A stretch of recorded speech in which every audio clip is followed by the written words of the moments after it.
Okay, guys, I'm here today with Gianni Grippo. Huge honor for me. Guys, one of my training partners and Marcelo's. I have trained so much with this guy, so it's so cool to have him here. And guys, Gianni has won 3 Worlds No-Gi, the Worlds No-Gi on IBJJF as a black belt. And he just shot an entire structure all about katagatame, which is also one of my favorite submissions. Nice. And I love it because you don't risk so much positions when you were there. Yeah, yeah, absolutely. And I feel like it actually doesn't require that much strength either. I agree. The big thing for me was that like it wasn't so much about trying to squeeze and trying to use strength. If you're using strength, you're probably making a mistake. Good. A lot of my passes that I worked on like back at Marcelo's all led to the head and arm. So that's what helped me like just figure out how to put the proper pressure. And it wasn't so much like using strength, especially as a smaller guy. Yep. I was able to get like just proper positioning, proper, head and arm, and make it easy to get the finish. Yeah, no, and I also love the fact that you can pretty much use the same thing for gi and no gi, right? It's not that much different, right? Well, a big thing at Marcelo's as well is that his game always translated over gi and no gi. Yep. And mine really didn't at first. Yep. So I'm like, I need to find that thing that like translates over both because we were doing 50-50 gi and no gi all the time.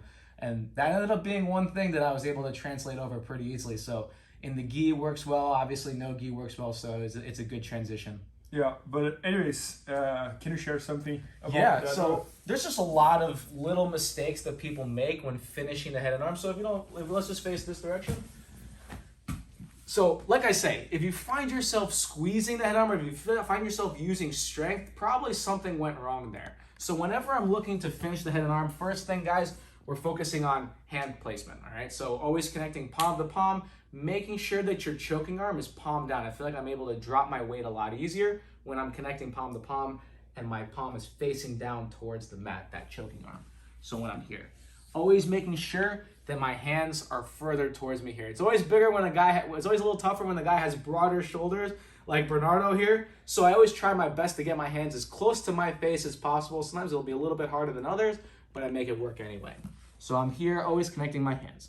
Keep in mind, guys, if you have a hard time getting the finish, we can always switch from palm to palm to switching to controlling my wrists here, getting like a butterfly grip. So if you feel like you need that little extra added pressure, you can always just slide your hands up, kind of going wrist to wrist from here and getting a butterfly grip as well. Now, another thing is always focusing on where we're dropping our weight.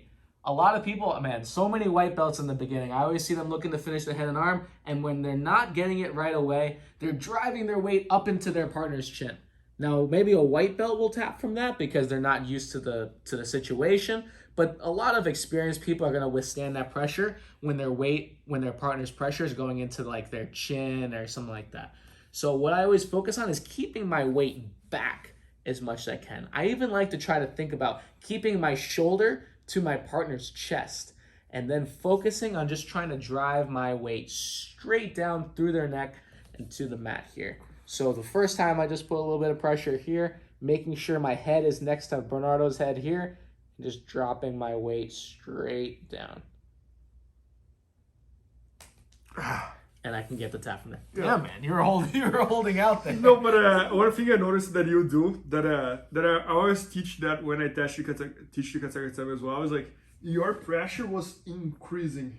Yeah. Many times I see people trying to do the katagatame and they go like 110%, and then 2 seconds later the pressure starts decreasing and then the person starts breathing. So I love it how you put the position and then you keep pushing. It was just getting worse. It was not getting better. Exactly. And I can keep increasing my pressure because I'm not focused on trying to tense up. It's just dropping my weight, maybe sliding my hands up, kind of closing that gap more than just trying to muscle it. Yep. If you muscle it, what ends up happening is that you kind of ease up and you give them a chance to breathe. And then the person breathe. And then you go again, and then you kind of keep easing up. That's the biggest mistake I see many people doing. So I love it how you did exactly the opposite. You started, and then I felt almost like an anaconda. Like you're just like Yeah. Can you show again? Of course.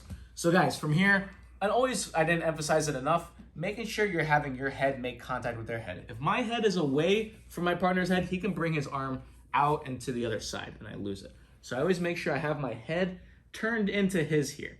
Now making sure that my hands are near my face, connecting palm to palm. If you feel like you need to add a little bit more pressure, I like to control my wrists from here. And focusing, guys, not on driving forward into your partner's chin, but just dropping straight down. If you want to sprawl, that's fine. If you want to keep your knees on the mat, that's fine too. But just dropping straight down. And last little detail from here, I always like to make sure that whether I'm sprawling or I'm staying on my knees, I'm going to have my near knee by his hip stay on his hip.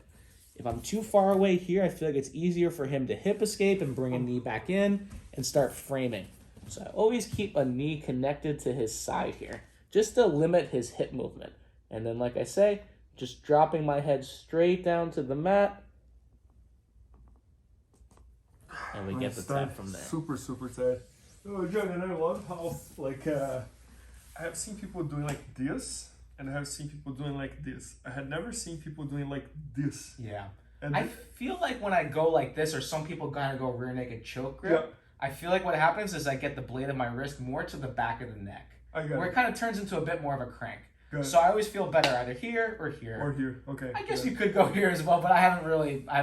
No, but I like it because I either go over here or here, but you have like almost like a middle term where you go higher than you adjust more than just the gable grip. Exactly, yeah. This I felt good with. If I need to go any further, I'll come back and add that detail another time. No, and as you mentioned, I love about your game that you always fall there, right? Even when you get a sweep, normally you fall in the leg drag, and then the position is there. When you're trying to pass the guard, you normally go for the leg drag, and the position is there. So you have so many ways to get there, right? And exactly. I think I got good at this by mistake, honestly. Okay. Really, I think I got good at the head and arm by mistake. Just like I say, every situation, whether it's a leg drag pass or coming up into a barrel roll into a leg drag, it all and what happens is guys will frame.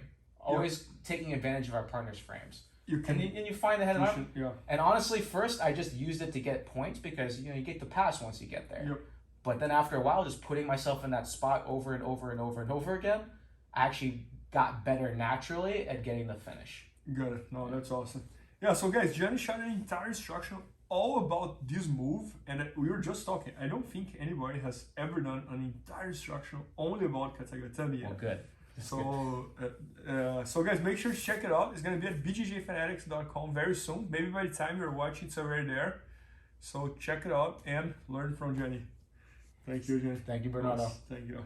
Please help me out to grow my YouTube channel. Just click subscribe.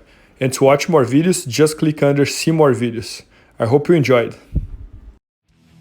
BJJFanatics.com. Use the promo code YouTubeFaria to get 10% off any instructional video. Improve your jiu-jitsu faster.